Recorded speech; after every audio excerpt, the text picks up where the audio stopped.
Hoekom sal ons blydskap vind in die storm? Want ons weet wie is in ons boot.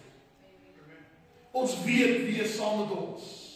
Ons weet vir wie ons besig is met die pad te stap. En ons weet die oorwinning wat hier na ons is. En in hierdie tyd en seisoen. Want ten spyte van die storm vorm dit ons. Ten spyte van die storm vorm dit ons. As jy gou dink vandag, my uithoudingsvermoë in my lewe sou nooit gewees het as dit nie sekere faktore was in my lewe wat my diepste wese geskit het en geroer het.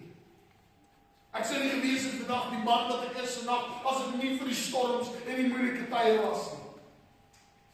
Net so sal jy nie die vrou wees. Of die ouma of die oupa of die broer of suster wees as dit nie was vir die storms nie. Maar ons kan een manier kyk na die storms. Ons kan toelaat dat die storms ons verwoes. Of ons kan soos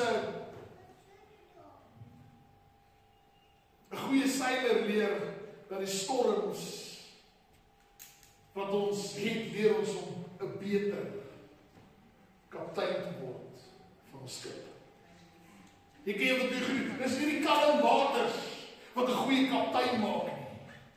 Dis die storms wat 'n goeie kaptein maak.